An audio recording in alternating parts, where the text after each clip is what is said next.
So this is part of a story that comes from a book by Glennon Doyle, Untamed. And in it, she shares about her daughter.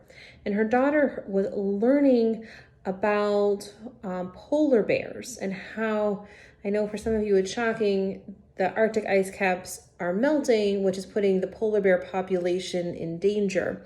And when she was still in elementary school, the teacher told her this, and Glennon's daughter became very, very despondent, very sad, did not want to get up, did not engage, and made it her mission for approximately 6 months to really get out and do every little thing that she could on behalf of the polar bears.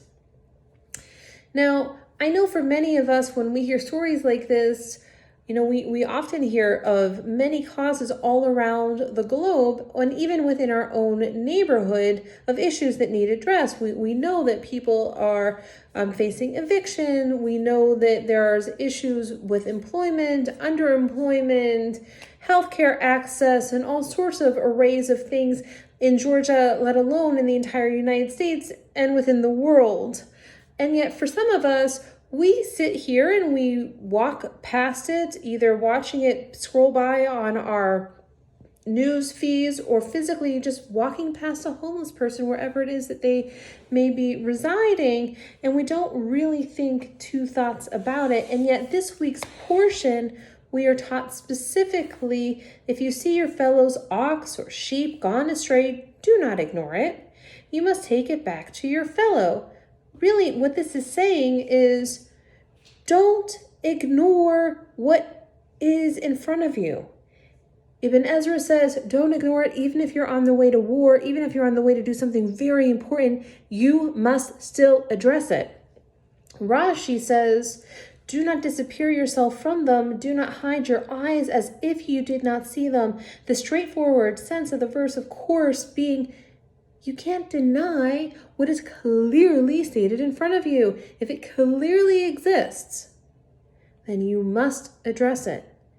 This is the Jewish excuse for making waves, as it were, for creating that little bit of uncomfort for those around us by wanting us to all be better, as I'm sure some of you have known in the past, some Jewish activists who have pushed for certain issues and around certain causes.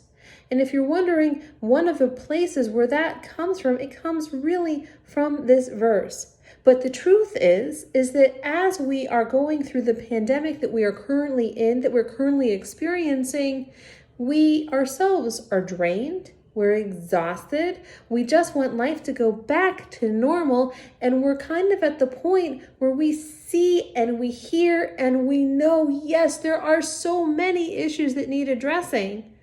But we're also, I feel like, compassionately drained. We just don't have it in us to go and do, to go and give, to go and address and make a name about it publicly and find a path towards solving it. And yet this is exactly the time that Rashi points out that, again, the meaning of the verse, that we cannot disappear yourself from it. We cannot bury ourselves with our head in the sand, pretending that the problems don't exist. The opposite. We must face it. We must tackle it. We must find the energy to do so somewhere inside of our very essence.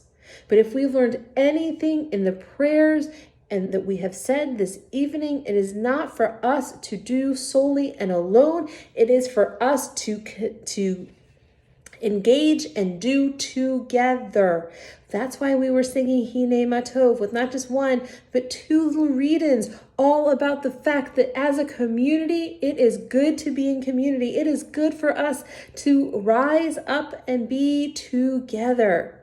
Because when we're together, we will not just push ourselves, but we will pull others along with us. And in so doing, we will find energy, we will find drive. And even if we are experiencing some amount of compassion fatigue, we'll be able to walk through it. We will be able to fill our cup and turn around and fill the cup of other people. We will not be able to put our head as if it is not around us. We will not disappear yourself from them. We will do the opposite. We will engage with it. And as if that's not enough, as if the calling to do it on an individual level isn't enough, on a communal level isn't enough, we really must push ourselves through as we enter into yet another phase of obstacles. The elephant in the room, the pandemic, which has turned how we do things up on its head.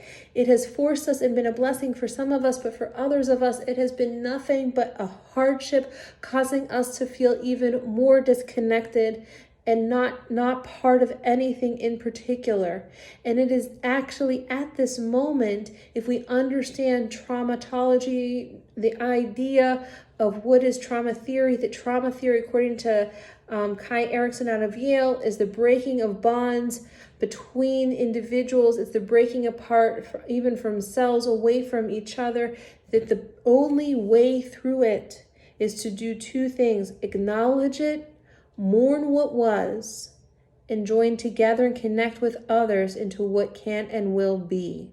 As we rebuild, recreate, reestablish a community that's all about not disappearing yourself from the item that's in front of your face, that is all about actively engaging with those things around us which are calling us to make the world a better place, to put ourselves out there, to really push so that we can continue to strive, to not allow things to just be yet one more thing scrolling on our social media platforms, but to be something that we may actually choose to exit our house for an address, that we may actually choose for, wait for it, do something about.